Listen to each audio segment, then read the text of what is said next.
Il y a plus de 20 ans, les hommes ont déjà perdu toute leur valeur à cause de leur obsession pour le pouvoir, illustrée par le contrôle du terrain sacré, publié dans le monde des 30 musées.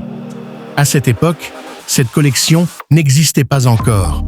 Elle se définissait par un plan architectural unique et mystérieux. Nous allons maintenant explorer pour vous l'essence de cette légende. Tout commence dans une contrée dirigée par Bitabo. C'est l'histoire d'un jeune homme trompé par un monstre. En conséquence, il a décidé de ne pas rejoindre l'armée de l'Alliance, qui symbolisait l'esprit. Il s'est transformé en un homme exceptionnellement doué afin d'aider le monde intermédiaire à apprendre l'art de fabriquer des objets. Ce jeune homme a créé 19 objets dotés de capacités spécifiques. L'esprit a ensuite laissé 3 vêtements spéciaux qu'il avait fabriqués. Le vêtement d'eau, le vêtement de feu et le vêtement d'air. Quant aux 16 autres objets, 7 étaient destinés aux hommes de l'esprit et 9 aux rois humains du monde terrestre. Avec l'aide de l'esprit, il a forgé de nombreuses armes. Un jour, l'armée de l'Alliance fut vaincue et réduite en cendres. Le roi humain n'eut qu'à toucher l'armée de l'esprit pour périr. Le prince Isildur, témoin de la mort de son père, chercha à récupérer l'armée de l'esprit. Cependant, celle-ci avait été consumée et il ne trouva que la clé de l'esprit. Les 4 doigts de l'esprit avaient brûlé, affaiblissant son pouvoir.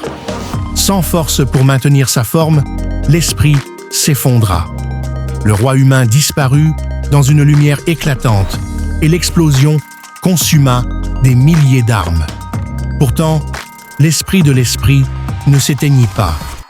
Il se cacha, attendant une nouvelle opportunité pour réapparaître.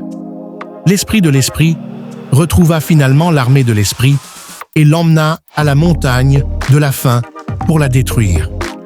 Mais il fut attiré par son propre pouvoir et succomba à la tentation de se battre. Il rejeta l'invitation de l'esprit à terminer sa mission.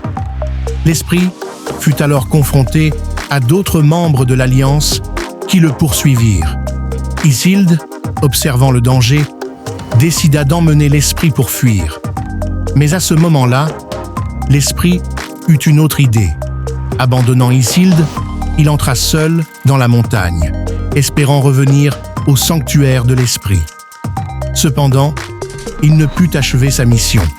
Les membres de l'Alliance le retrouvèrent et le tuèrent.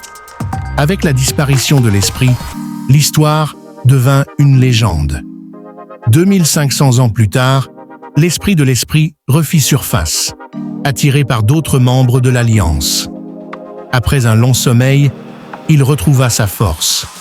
Pourtant, personne ne connaissait réellement son origine. Lorsque l'esprit fut rejeté dans la mer, il se transforma en une entité dépourvue d'identité, dormant ainsi pendant 500 ans. Mais l'esprit de l'esprit n'abandonna pas. Animé par une volonté inébranlable de revenir au sanctuaire, il parvint finalement à atteindre sa destination, marquant ainsi le retour tant attendu de l'esprit dans le monde des vivants.